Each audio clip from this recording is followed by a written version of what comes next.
Soy Pedro Ramírez del periódico CR.com. Debido a las noticias de un supuesto ciberataque sufrido por el Banco de Costa Rica a manos de un grupo cibercriminal llamado Maze Team, nos dimos a la tarea de entrevistar a Esteban Jiménez. Esteban es experto en ciberseguridad y además es propietario de la empresa ATI Cyber. Esteban, buenas tardes, de verdad muy agradecidos en que nos puedas brindar esta entrevista. Y tal vez la primera pregunta que nos viene a todos como usuarios de alguna entidad financiera es: ¿qué tan real es que algo como lo que ocurrió nos ocurra en cualquier momento? Es totalmente real, es un escenario que estamos viviendo todos los meses y no es solamente en Costa Rica, o sea, tenemos esto sucediendo en todos los lugares del mundo y acá pues la única diferencia es que recién vamos entrando a una ola de transformación digital, pero los países ya más desarrollados, este tipo de fraude o este tipo de ataques a sus infraestructuras financieras es, por decirlo así, como el pan de cada día, ¿verdad? Ya tienen infraestructuras mucho más robustas, comprenden que esto es algo que sucede, así como tenemos criminalidad normal en muchos aspectos de nuestra sociedad, pues esto es un aspecto que es cibercriminalidad a través del Internet. Entonces, pues es algo que va a seguir sucediendo y es un tema que va de la mano con las aspiraciones de un país que quiere migrar hacia una economía digital.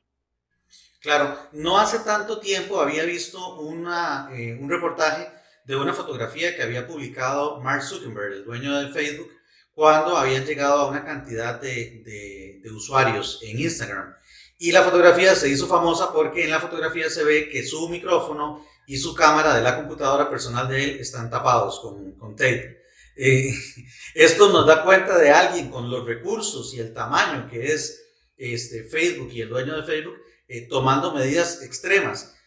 Deberíamos tener ese tipo de cuidados a la hora de actuar como cibernautas. Sí, tampoco hay que caer en un tema de paranoia, ¿verdad? Y tampoco tenemos que entender que, bueno, tampoco tenemos que pensar que todos los días alguien va a estar tratando de atacarnos. Así como no todos los días uno está expuesto a un asalto en la vía pública, ¿verdad? Lo más importante es que nosotros tomemos precauciones y una de las primeras preguntas que tenemos que hacernos es cuál es el valor de la información que yo tengo, la que yo poseo, la que yo administro, y qué pasaría si esa información se pierde en algún momento, ¿verdad? ¿Cuál es el impacto hacia mí, hacia mi familia, hacia mis familiares, bueno, hacia mis empleados o hacia mis compañeros de trabajo? ¿Cuál es el impacto de y el tipo de información que yo produzco y qué pasa si se pierde o qué pasa si cae en las manos equivocadas? A partir de ese razonamiento es que tenemos que empezar a tratar de entender qué oportunidades tenemos para mejorar nuestra infraestructura de seguridad. Algunos dirán, bueno, yo soy solo una persona que vive sola, pues tengo mi trabajo, pero lo más que hago es ir, volver, revisar Facebook, etcétera. Bien, no hay ningún problema. En este sentido, las medidas de seguridad lo único que varían es en la intensidad o en la complejidad que tiene que implementarse. Pero seguridad es horizontal, ¿verdad? No es lo mismo, pues, proteger un escenario de estos a proteger un escenario donde contamos o topamos un cliente que es un gran cliente corporativo, un miembro de junta directiva de una gran corporación o es un empleado de gobierno o un político, etcétera, cuya exposición es mayor. A esto le llamamos la huella digital o el digital fingerprint. Es lo que caracteriza la estrategia que vamos a aplicar para defender nuestra información, basados en cuánta información efectivamente nosotros estamos poniendo en medios electrónicos y el valor de esa información que creamos, ¿verdad? Claro. Ahora, tratemos de explicar qué fue lo que ocurrió en Costa Rica, específicamente con el Banco de Costa Rica y cómo afecta eso, digamos, a la gente común. Bueno, lo que sucedió en Costa Rica es algo que ya nosotros veníamos previendo hace años. Veíamos un incremento muy grande en la cantidad de ataques a nuestra infraestructura tecnológica. Hemos venido viendo un incremento no solamente en la cantidad, sino en la sofisticación de los ataques que se implementan a nivel nacional. Y claramente el sector financiero es un sector muy apetecido porque cuenta con los recursos y cuenta con del despliegue de sistemas necesario para convertirse en un blanco de prioridad. Entonces, hemos visto una escalada en Costa Rica. Yo creo que todos somos testigos de la cantidad de estafas que han venido ocurriendo en el país. Hemos visto el famoso call center de la Reforma, ¿verdad? Teniendo herramientas que con muy poca información de los usuarios logran hacer grandes estafas. Y lo que vemos en este momento es, para que todos lo entiendan, no es algo realmente dirigido al Banco de Costa Rica, es simple y sencillamente una situación en la cual una organización cibercriminal, así como existen organizaciones criminales responsables de distribuir drogas alrededor del mundo, tenemos organizaciones cibercriminales robustas destinadas a ataque de sistemas en latitud, de todas las latitudes. En este caso lo que nosotros vemos es que este grupo pues tiene una gran cantidad de lo que ellos llaman clientes y los encuentran porque están constantemente realizando búsquedas, escaneos a nivel de la internet. Y lo que en este caso sucede es, lamentablemente, dentro de estos ejercicios de reconocimiento, encuentran un sistema que contiene información del Banco de Costa Rica o de clientes del Banco de Costa Rica.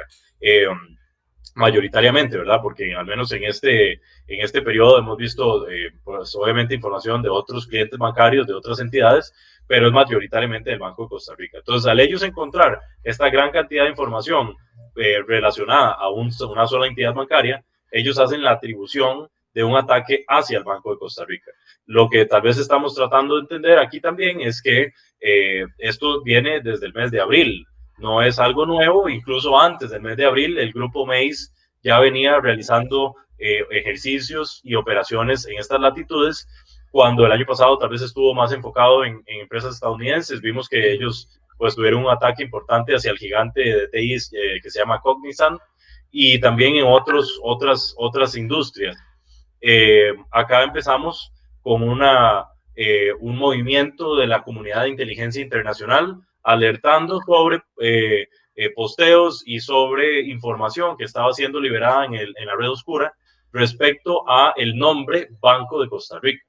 Esto nos empezó a llegar a inicios de abril y nuestros aliados internacionales nos recomendaron indicarle al Banco de Costa Rica que esta información existía y que era de alta importancia. En ese sentido, pues se hizo el proceso normal de tratar de contactar al Banco de Costa Rica y ellos pues iniciaron algún protocolo interno que ellos sigan.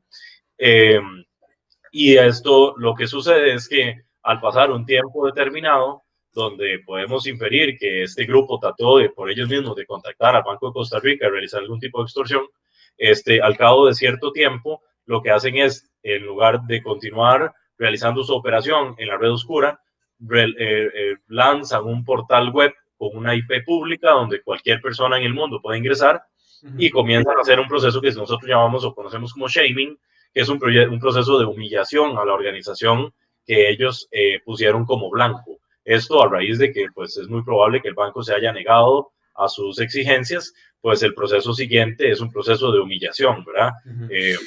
Tal vez detengámonos ahí un momentito.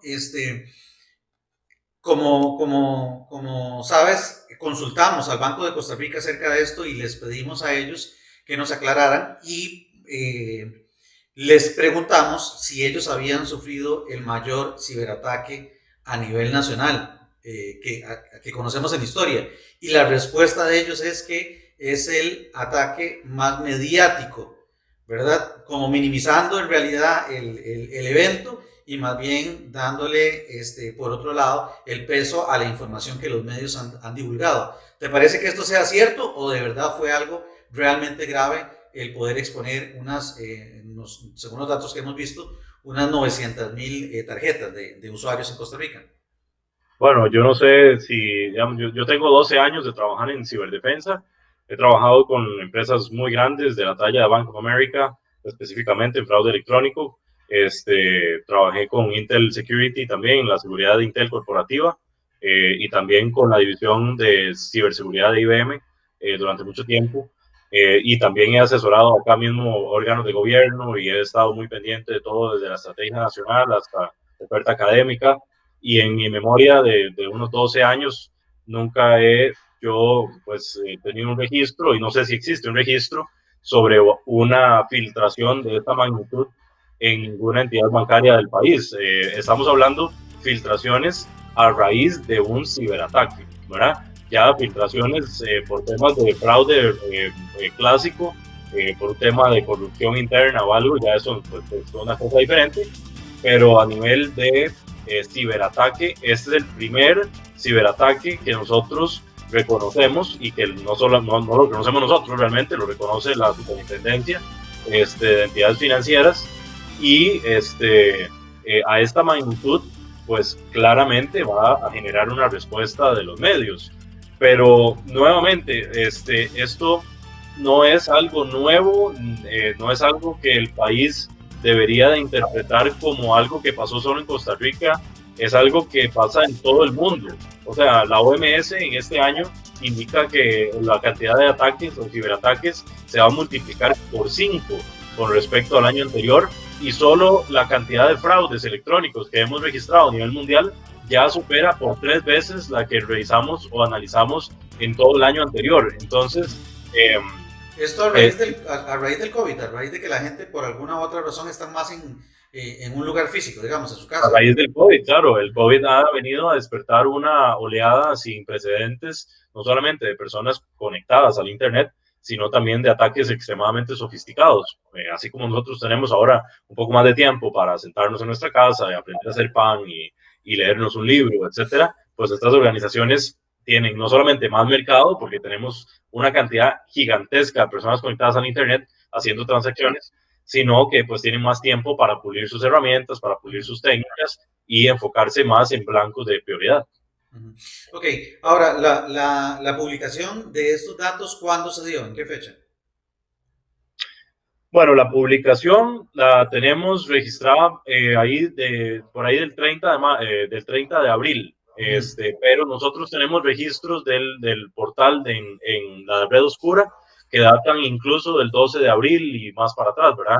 El anuncio oficial de los aliados se da alrededor del 21 o 22 de abril, y la salida del portal a la red superficial se da alrededor del 26 de abril.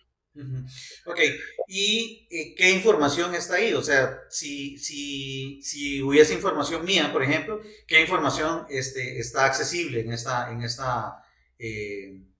web? Bueno, vamos a ver, ellos han hecho diferentes lanzamientos o han hecho diferentes manifestaciones. La primera era una manifestación donde incluían un listado de tarjetas, contábamos con el número parcialmente revelado, más la fecha de vencimiento y el código de seguridad de 3 dígitos o 4 dígitos, dependiendo del tipo de tarjeta que era, porque también teníamos American Express y otras, ¿verdad? Sí. En esa oportunidad se liberaron alrededor de 250 números de tarjeta, más o menos. Y luego tenemos una segunda filtración el día 5 de mayo. El 5 de mayo se libera información no de los tarjetavientes, sino una gran cantidad de información al respecto de la red interna de los dispositivos del Banco de Costa Rica, dispositivos afines al Banco de Costa Rica, donde podemos ver nombres de servidores, podemos ver detalles del data center y otros detalles que se utilizan usualmente a lo interno de los departamentos de infraestructura tecnológica. Esa información es lo que estás diciendo, que es usado para humillar a la organización. Es decir, no es información que de alguna u otra manera a mucha gente le interese. No es información que a mucha gente le interese porque no comprende en general la importancia, ¿verdad? Pero este proceso, al deliberar estos datos, lo que les está diciendo es enviando un mensaje diciendo: nosotros estuvimos en su casa, ¿verdad? Como que yo me meta a la casa de alguna persona y haga un dibujo de cómo se ven sus paredes y sus sillas y del perro, etcétera. Eso fue lo que ellos básicamente hicieron, ¿verdad? Dijeron: nosotros estuvimos en su casa y aquí está la prueba. Eso fue lo que pasó el 5 de mayo. Sí, adelante. Este último evento lo que libera ya es respondiendo a una amenaza previa básicamente pues porque el banco inició también una campaña de mentir y de tratar de encarar, digamos, la situación.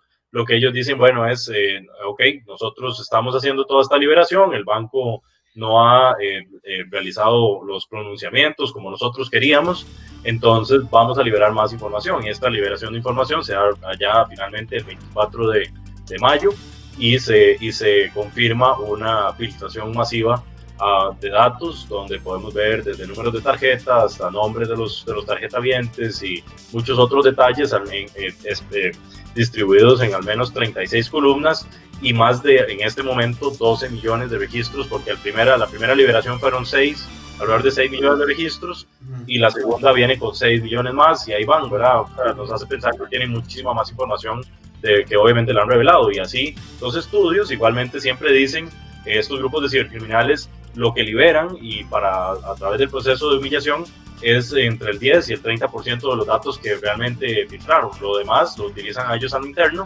y lo venden, lo revenden y deben generar algún tipo de rédito, porque esto es un negocio, es una industria. Así ellos les toman un esfuerzo pues, de unos 6, 7 meses que representa un costo, y ese costo deben recuperarlo a través de la venta de lo que sea información que hayan filtrado a la organización. Puede ser por esto que el Banco de Costa Rica indica que la mayoría de datos corresponden a tarjetas que están vencidas o que ya fueron cambiadas.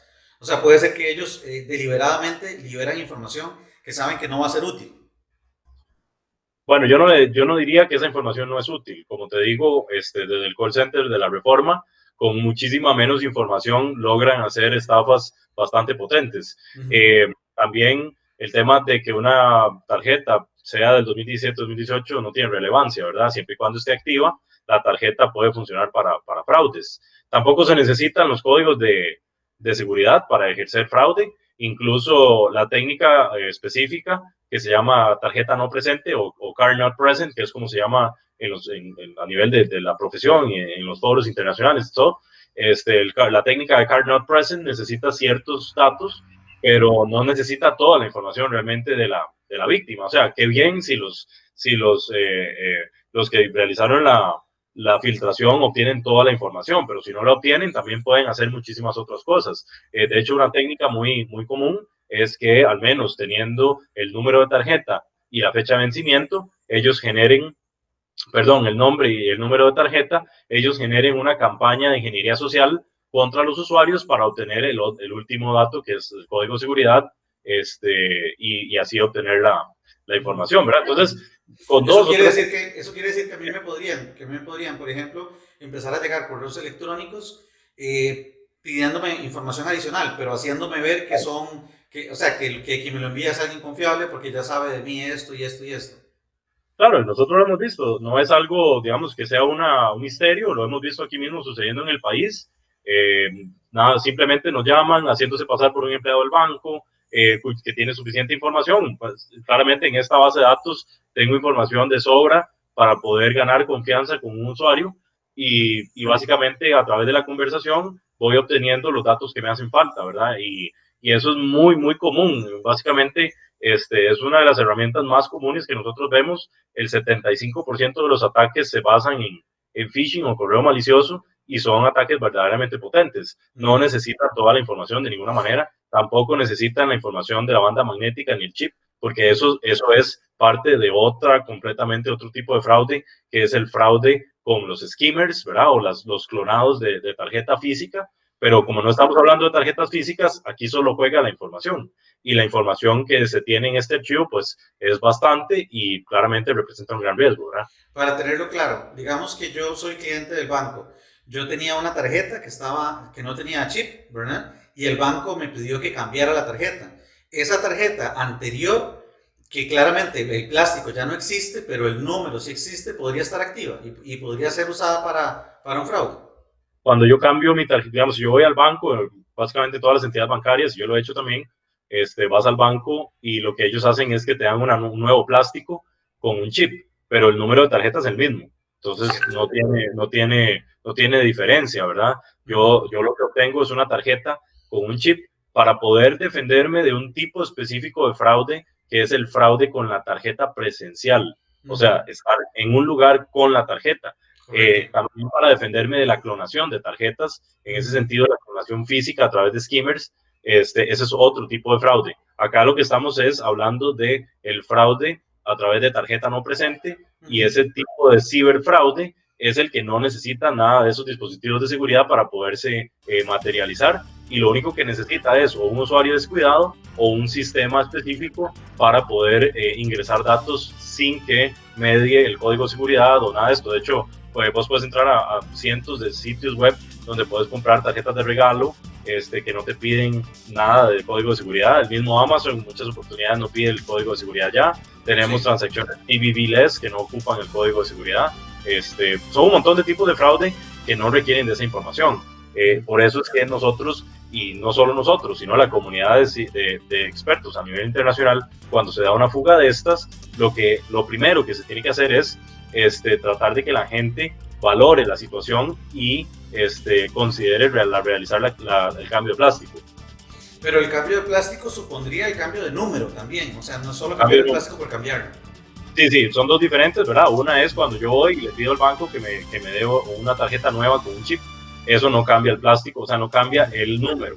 Pero cuando yo voy a efectivamente solicitar un cambio de plástico, entonces ellos me generan un plástico completamente nuevo, con un número de tarjeta completamente nueva, recién emitido, y ya con eso yo me salvo de una vulneración en este tipo de escenarios, ¿verdad? Antes de entrar a eso, a los consejos que podemos darle a la gente, nada más un detalle.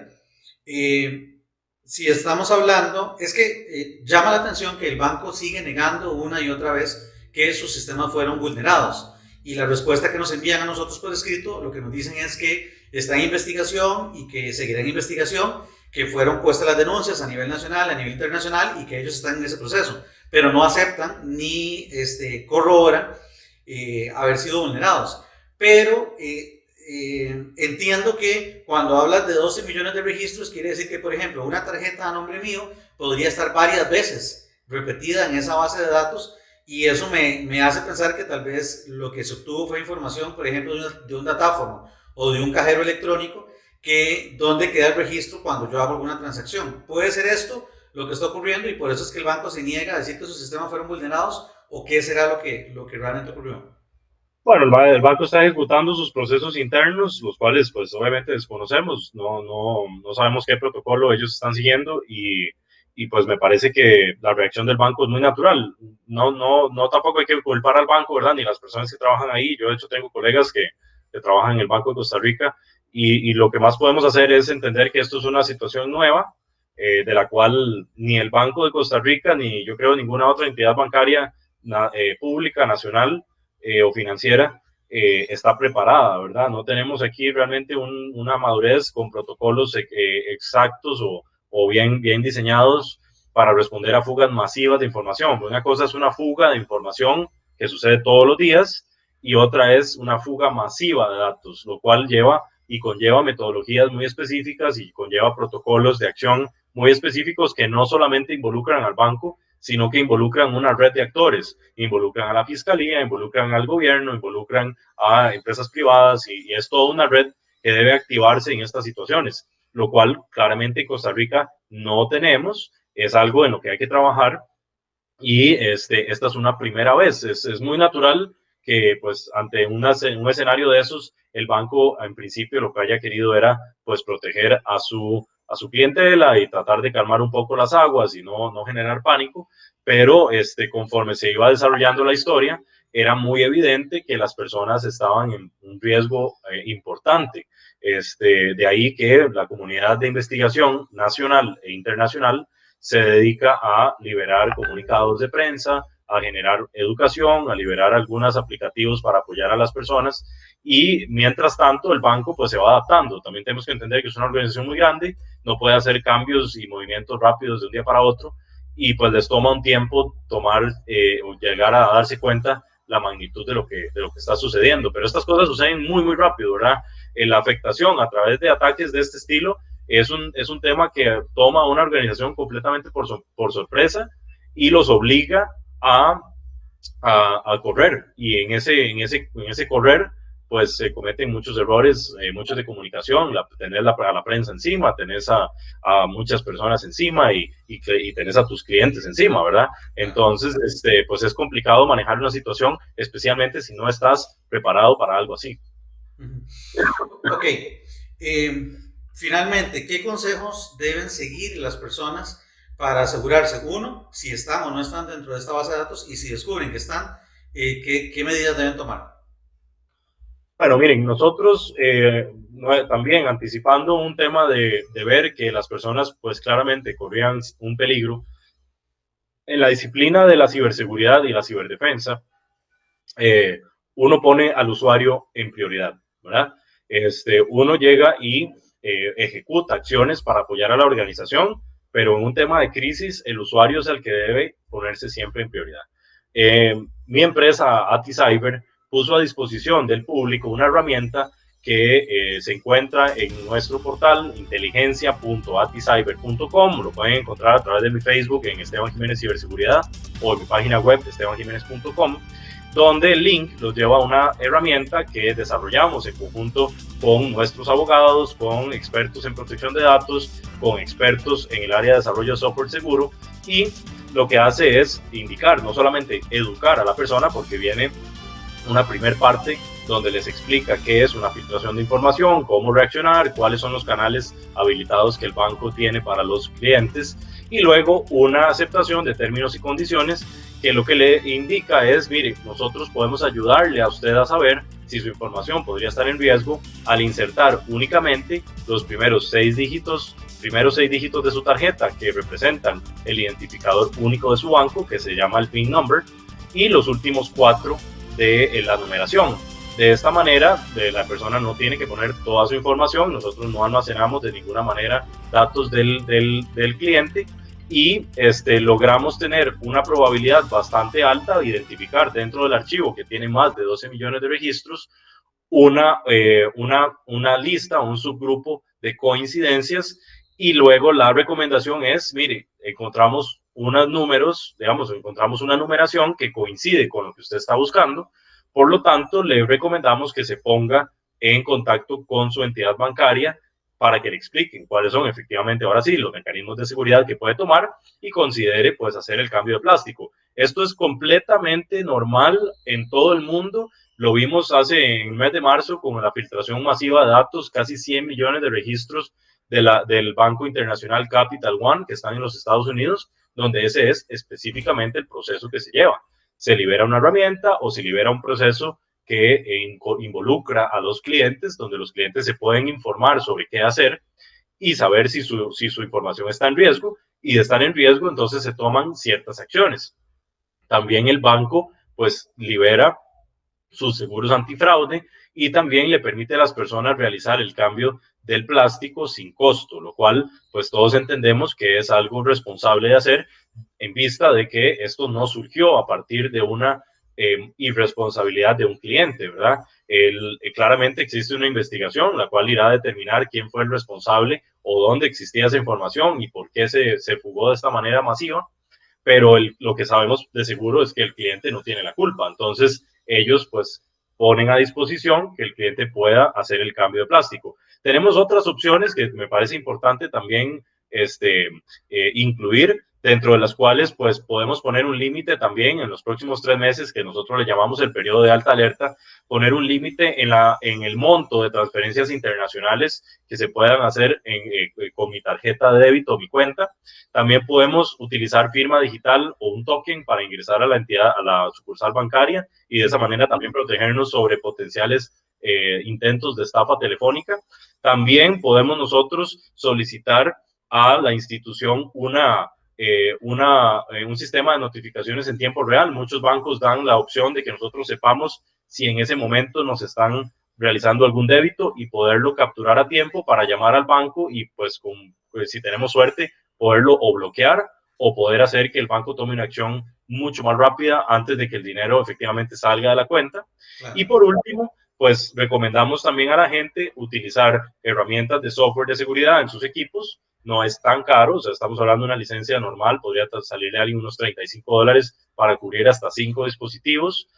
Hay bancos que también ofrecen la opción de cuenta virtual. La cuenta virtual es, yo genero desde mi sucursal electrónica un número de tarjeta que es temporal, únicamente para utilizarlo en una compra electrónica. Entonces yo llego y en el carrito de compras, en lugar de utilizar mi tarjeta, mi numeración de tarjeta, lo que hago es generar un número virtual, un número temporal, que está vinculado a mi cuenta de una forma, de una forma temporal o efímera, y una vez que finaliza la compra, ya ese número se desecha, o sea, se destruye. Entonces, si alguien fuera a filtrar esa información, ese número ya no sirve, ¿verdad? Claro, En cuestión es de segundos, como un token, pero de la tarjeta virtual, un digamos. token para realizar compras Ujú, en línea. Entonces, ujú. de acá en Costa Rica, yo no tengo conocimiento si alguien lo incluye, pero nosotros hemos trabajado con varias instituciones a nivel internacional que tienen este mecanismo y a mí me parece fantástico que puedan generar números de tarjeta únicamente para compras en línea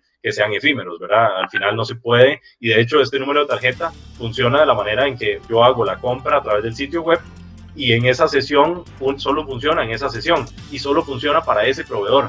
Si alguien toma ese sitio, ese número de tarjeta y lo intercepta y trata de ubicarlo en otro sistema web, no funciona. Entonces, yo pues insto a las instituciones de este país a no solo educarse más sobre cómo funciona el fraude electrónico moderno, especialmente a las instituciones financieras que emiten tarjetas, sino también a actualizarse sobre los nuevos mecanismos para proteger a sus clientes que existen en línea, pues ya la tarjeta física realmente es algo obsoleto, ya la tarjeta física ya está de salida y pues vemos en Costa Rica un banco que ha dado el paso hacia adelante, Promérica ha dado el paso hacia adelante de ahora permitirle a la gente tener pagos a través de su smartphone, lo cual es completamente normal, es a lo que vamos, es el futuro y pues vienen nuevas amenazas con ese tipo de pagos, pero es el futuro y a eso es lo que hay que irnos adaptando. Eh, Creo que tal vez una de las mayores enseñanzas de esto que ha ocurrido es tomar conciencia, todos, ¿verdad? Entidades financieras, usuarios y en general ustedes que trabajan en ciberseguridad, del hecho de que estamos expuestos a esto y que las medidas que acabas de mencionar son medidas que podríamos tomar siendo o no siendo clientes del banco. Es decir, son medidas que son sanas para poder cuidar nuestros datos y cuidar obviamente nuestros recursos económicos. Y no sé si tienes algún mensaje final con respecto a esto. Sí, claro, son, como te digo, son medidas completamente sanas. Yo creo que nuevamente esto no tenemos que tomarlo desde un punto de vista a la defensiva, ni mucho menos. No es un tema para, y menos empezar a pelear entre nosotros acá en el país, porque la amenaza no viene de Costa Rica. La amenaza es una amenaza externa que va a continuar, es una amenaza que existe, es una amenaza real y que pues de hecho esta operación que realizó Mace hizo retumbos en muchos otros grupos alrededor del mundo que eventualmente van a tratar de ver qué sacan de este país. Entonces, es un momento para reflexionar en muchos sentidos, no solamente desde el punto de vista de lo que estamos viviendo como sociedad con la pandemia, de muchas cosas que están cambiando hacia lo que llamamos este nuevo normal, ¿verdad? Sino también hacer una evaluación de cómo nosotros estamos comportándonos a la hora de enfrentar este tipo de frustraciones, ¿verdad? ¿Qué cosas estamos realizando nosotros al uso de los sistemas informáticos que estamos cometiendo errores porque no nos estamos educando, porque no nos estamos culturizando, lo que nosotros conocemos como la digitalización cultural, no la estamos llevando de una manera muy responsable. Costa Rica es uno de los países que se perfila para ser uno de los mejores países de la región y el país potencialmente más tecnológico de todos, pero no podemos llegar a eso si no tenemos una educación adecuada realizada a través de, pues, incluso desde el mismo sistema de educación pública que nos permita, número uno, entender cuáles son las amenazas que tenemos ahora materializándose en el ciberespacio y segundo, cómo responder de forma adecuada a esas amenazas, que claramente la frustración y, la frustración y el caos no es la respuesta. Lo mejor es entender lo que está pasando, realizar una estrategia al respecto y lo más importante de todo, que es potencialmente algo que Costa Rica necesita, yo creo que en todos los aspectos, es la coordinación entre instituciones. Tienen que hablarse entre instituciones. Si las instituciones no se comunican, esto va a ser cada día peor porque isolarse o ponerse en un silo en Internet es la estrategia que más va a tener un impacto negativo de todo lo que nosotros pensemos hacer. Meternos en una cajita es lo peor que hacemos, ¿verdad? Internet no olvida, nada podemos esconder del Internet. Internet existe en todo lado y no existe tal cosa como refugiarnos en un silo para protección. Esto no es así. Más bien lo que estamos haciendo es quedándonos fuera de un ecosistema de colaboración que al final no va a podernos proteger contra este tipo de ataques. Nosotros reconocemos que pues, luchar en contra de estas tecnologías tan sofisticadas no es sencillo, o sea, nosotros lo hacemos todos los días. AtiCyber es la primera empresa de ciberdefensa de la región, pero tenemos un conocimiento muy, muy profundo de años de todo nuestro personal, de nuestros aliados internacionales, de cómo funciona esto, pero aún así todos los días encontramos nuevas amenazas, ¿verdad? Las decisiones que vamos a tomar en medio de un ataque cibernético de este estilo, de esta magnitud, tienen implicaciones profundísimas en nuestras instituciones financieras, en nuestra política, en la reputación del país, especialmente ahora que estamos tratando de recuperar turismo, de que estamos tratando de llamar a la gente a la calma y de vuelta. Este tipo de cosas pueden ocasionar muchísimos problemas. Entonces, al final, todo es un tema de colaboración, es un tema de conocimiento, es un tema de disciplina, porque al final el poder está en la disciplina y vemos que por ejemplo, este tipo de grupos son muy disciplinados en las cosas que hacen y nosotros tenemos que superar ese nivel de disciplina como sociedad y como instituciones que pretendemos entrar a una transformación digital total. Eso es muy importante tenerlo y pues que la gente esté al tanto de la información que existe allá afuera, que investigue y que claramente se dirija a las entidades oficiales para poder recibir información adicional sobre qué hacer en este tipo de casos. Muchísimas gracias, Esteban, por la importancia del tema. Esperamos poder seguir hablando con ustedes acerca de ciberseguridad y de verdad ha sido un gusto. Buenas tardes. Igualmente para ustedes, buenas tardes, que la pasen muy bien.